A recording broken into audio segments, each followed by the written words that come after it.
why in the world do I have a dog? You're a pain in the butt. I gotta walk you. You won't use the backyard. I gotta get you groomed, which costs a lot of money. Gotta take you to the vet. You, Hachi, I love you.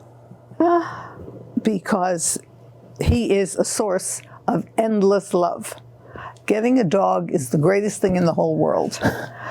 They are always glad to see you, even if you've only gone out to the mailbox. They're excited when you come home.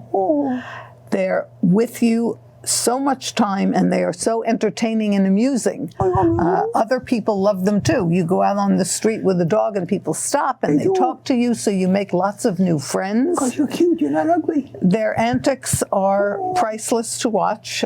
This is a vegetable. What antics? He just lies there and wants a belly rub. Well, yeah, he likes that too. He does. It gives you a purpose. It gives all people a purpose, and particularly people as they get older and need an excuse to get out and move more.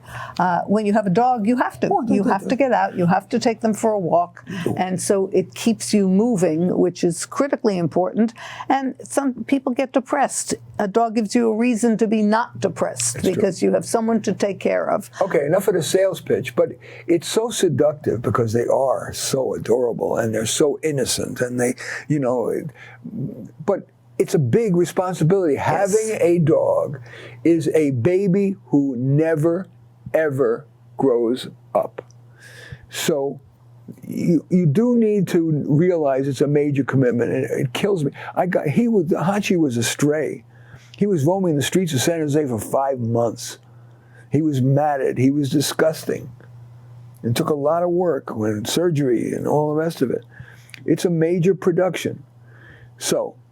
But let's talk about how to do it. We're not the most fastidious about dog training or whatever, but we're going to tell you how and I imagine the people at Napa Humane, or the Napa Pet Shelter is like 968 Hartle, kind of near the South Shore, South Shopping Center, where the Target is and the Rayleigh's and they just closed. Didn't they just close the Office Max and Office Depot? Office Depot. Yeah, they used to be the same. Anyway.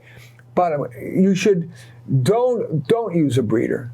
Not only will you save thousands of dollars, you will save a life by you getting your dog through Napa Humane, or adoptapet.com or petfinder.com. You'll be saving a life, and you get the hybrid vigor. They're healthier. This purebred stuff I don't understand. They cost a fortune and they're more disease prone. And you're very often supporting puppy farms and those puppy mills, and those dogs are not brought up well. But I digress. So let's talk about, first of all, choosing a dog. I will tell you the story about how I chose this dog. I signed up for pet alerts on different websites like Adopt a Pet and Pet Finder. And I wanted a dog who wasn't a puppy, and I didn't want an old dog. And I wanted a cute dog. I'm not interested in security particularly. I wanted a sweet dog. Well, long story short, this dog came up.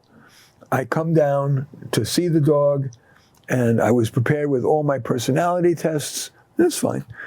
And there he goes. We bored him. We bored him.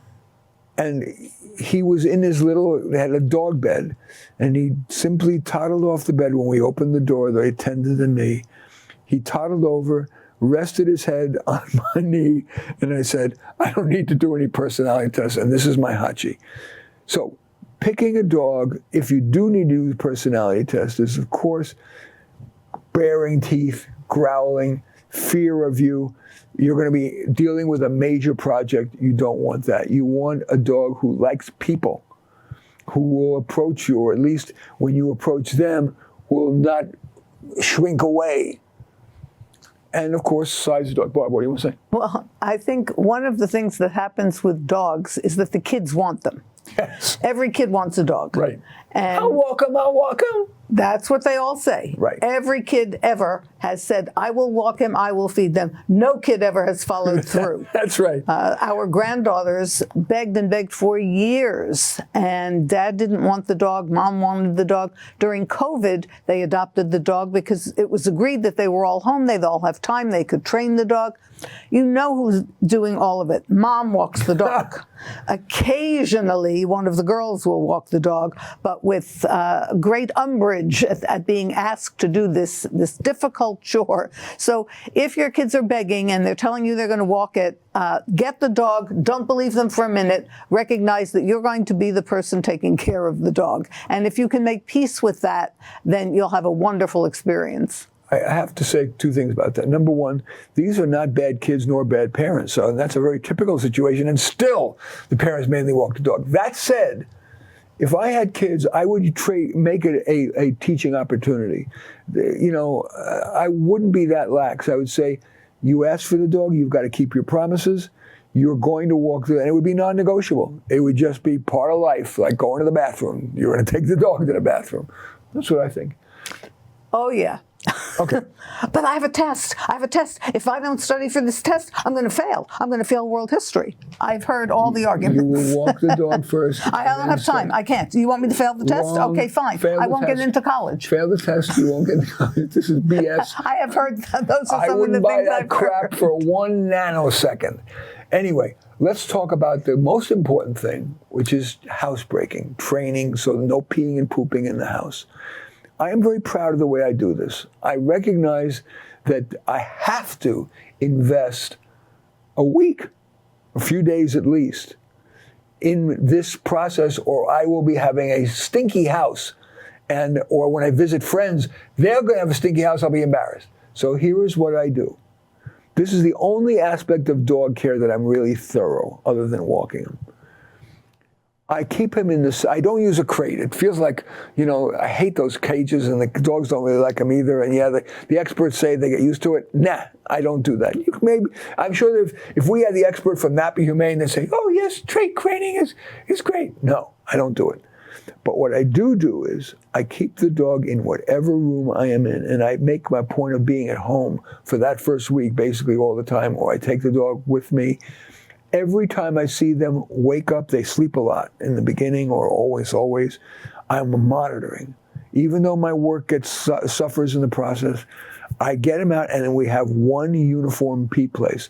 Now, unfortunately, my dog won't use the doggy door like my previous dogs, so I've got to walk him. That is enforced exercise.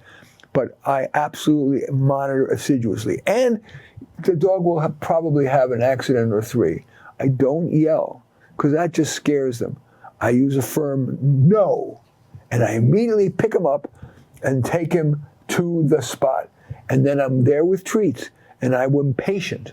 I wait, and I don't care how long I have to wait. When he pees or poops, oh, good, Hachi. Who's the best, Hachi? And I give him a treat. And that moment, it has to be right at that moment, so I'm monitoring like a hawk. I do that for a few days, and my dogs have always been perfectly trained after that. Comments? Well, yeah, if the dog is not trained, you're going to have a bad experience. And I think sometimes dogs get returned to the pound or the shelter because of that. And it's not the dog's fault, it's the owner's fault. Dogs they want to please you. So they will do what you want, and whatever kind of treats it takes to reward them, it's worth having them in your hand for certainly the first week. And as he said, taking them out the minute they wake up. And then it's kind of fun because they're very happy, and they'll be wagging their tail because you're happy and you're giving them a treat. No puppy pads. So Oh, no. Some idiot people who will put puppy pads down in the house, which only teaches them to pee there. No. You just, for that first week or few days, whatever, until the dog is reliable, you must pay a lot of attention to the dog, keeping him in your room. So that speaks to the timing of getting a dog. During COVID was perfect. I don't want to go back to COVID, thank you so much. Right. But I do want the family to decide as a group when is the perfect time to get this dog so that everybody can participate in it, not it's hard for one person to devote the entire week never taking their eyes off the dog. But if you can share it among the family members, at least in the beginning, that's very helpful. So find the right time when you can be home, when you can pay attention to the dog, and make sure that that training goes well. Otherwise, you will be in for a bad experience. And this is going to be aired in August when family is still, kids are away from school for a while. That might be a great time to get a dog. It's also a great time because at Christmas time, brilliant people think, oh, I'm going to get a dog Christmas. And they're suffused with the Christmas spirit. And then in January, they're all returning the dogs. So, but summer, there isn't such a rush on dogs. So I would say that by the time you're watching this, maybe if your family's available and you're really up for that lifetime of a dog who never grows up, that might be a great time to visit Nappy Humane and sign up for adoptapet.com and petfinders.com and get a sweet, sweet doggy. And then the question is, what is the best kind of dog for your family? Right. If you have small children, you don't want to get a huge dog because the dog can knock them over. Little toddlers walking around and you have a very large dog, the dog doesn't mean to, but gets excited or is wagging his tail. So you want to get the appropriate size dog. Large dogs have other disadvantages. They live shorter, and it's so painful to see a dog get sick and die because they're so innocent. They don't know what's going on. And it's also more expensive. Food, we do use high quality, expensive dog food that costs a lot of money per bag. And we use Origin, Origen. It's really almost human grade. It's great Have you tried it? food. Oh, it's delicious. I have it with ice cream. Well, it's almost human grade. I would use barbecue sauce with sriracha, actually. Yeah, okay. So the other thing I want to talk about is, don't get such a huge dog. They live short. Some dogs are like Great Dane averages, I think, of 7 or 8 years only. But a little dog will last 15, 16, 17, 18 years. So. Okay, I have to tell this story. Please. So my son-in-law was the one in the family who didn't want a dog. He resisted for years. My daughter always wanted one. Then the kids came and they wanted the dog. So finally they agree and they get the dog. And my son-in-law worked at home for a lot of COVID and still has a job where he can work at home some days. And where do you think the dog spends most of his time? On my son-in-law's lap. And so my daughter's taken many pictures that she's posted on Facebook of Mike and the dog he absolutely didn't want to have. Right. Well, that actually is a good segue into where should the dog sleep. Now, I have a huge bias here. There are experts. It's not in a books. crate, in case you didn't guess. Right. And it's not on the floor. I love having the dog in the bed. Such snuggling, such comfort. And I will admit that most dogs are taught to sleep, and it's probably very wise. I will admit it's wise to have the dog sleep at the foot of the bed so your sleep is not disturbed. But most dogs that I have had, there is a good try, and they start at the foot of the bed, and by the time you wake up, there he is nuzzled, potentially at your warmest spot, which can be your crotch. I don't know if we're allowed to say that word on television. Crotch is a perfectly normal word. Okay, fine. So if you were on your own, where would you have the dog sleep? Oh, absolutely in bed. Absolutely. They feel snuggled. No, snuggled, but not particularly where you mentioned it. But a lot of dogs will sleep on the pillow or next to the pillow, which affords them the luxury of licking your face when they want you to get up in the morning and take them for a walk. Exactly. Here is where I'm a bad boy. Every dog trainer that's at all responsible will say the most important thing you should teach your dog to do is come. Now, I've tried, but I have not been as diligent a boy as I should be. And so he will come 100% of the time if I say the word TREAT. And if I have a treat, and of course I keep my promises. So I would never use that technique. And parents do it with children too. They say, I'm going to leave you here if you don't come right now. Never, ever with a person or a dog. If I say TREAT, I don't want him to think it's a TREAT now because I don't have one. But and he doesn't spell. But you really should, especially when you're beginning, you should be just a foot away, have the treat in your hand, and say COME. And praise. The food is most motivating, but praise. Good, Hachi, good doggy, and pet the dog and give the treat. Increase the length 2 feet, 3 feet, until it's 10 feet. And then every other time, omit the treat, because you want your dog to be able to come to you whether or not you have a treat. That's standard behaviorism, and it's good practice. I have not been good enough at it, but I would be remiss in doing this show with you if I didn't tell you that's right. Do as I say, not as I do. Even harder, and I really have not even bothered with this because I failed at this, is stay. Really, it is a safety matter. If you need to walk away for some reason and you don't want the dog to run into the street, the dog needs to stay. And again, it's a matter of successive rewards.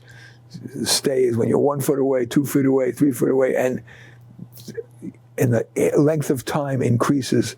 And after the dog stays, you give the reward. And if the dog doesn't, you go with a firm no, but not yelling. That's my best advice. Yeah, I would not be anywhere in a situation where I'm telling the dog to stay where he might potentially run across the street.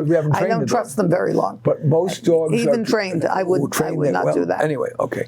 So let's move into... but notice how good our dog is. We say come, and he's nowhere to be found. He's there in the corner. He's wherever he is. I don't know if you can see him. Maybe Yeah. you can. He's in the corner. He likes...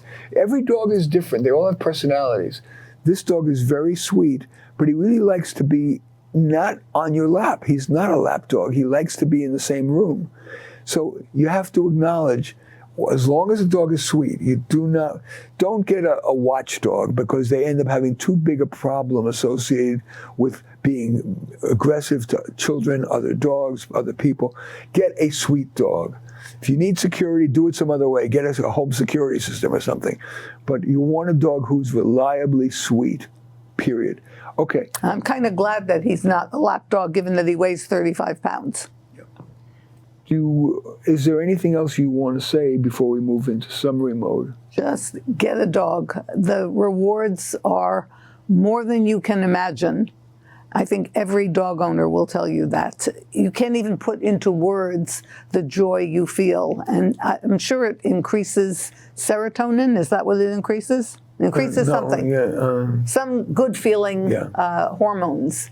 And every time I see the dog, or he has, when we walk in the park. Endorphins. Endorphins, thank you. When we walk in the park, if I come later, a few minutes after Marty and the dog, he will come running to me with his tail wagging like crazy, and you can't help but feel wonderful that somebody's so happy to see you. He never comes running to me with his tail wagging. Exactly. Before we get into summary mode, I want to reiterate, please forget about purebreds. They're expensive, they are more disease prone, and you could be supporting puppy mills.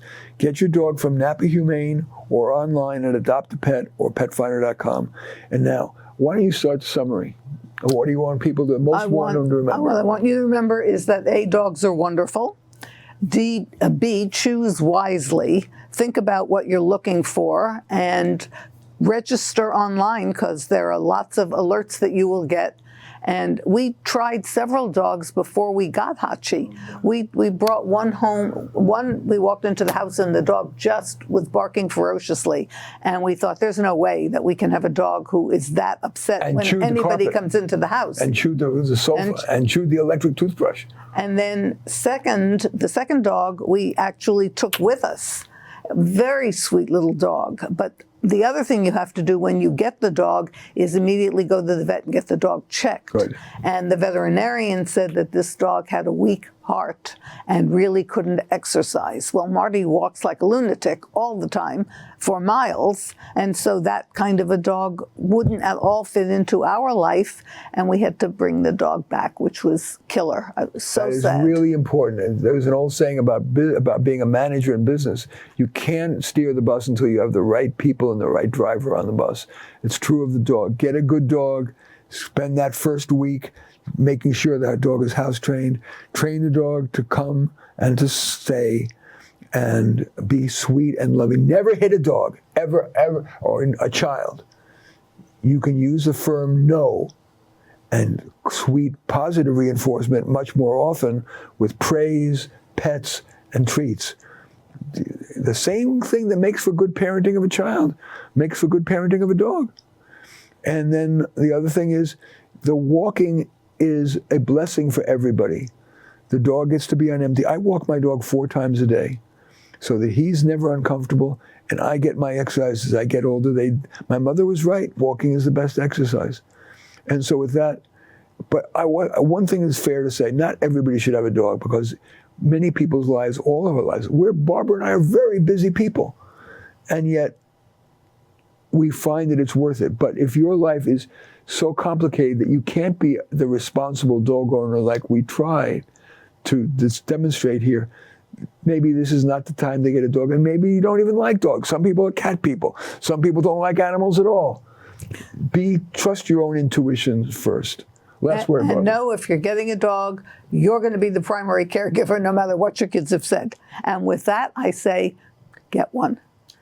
We are the Nemkos, Barbara and Marty Nemko. This is the Nemkos Do. We come on regularly to offer practical advice to you, and we'll see you next time.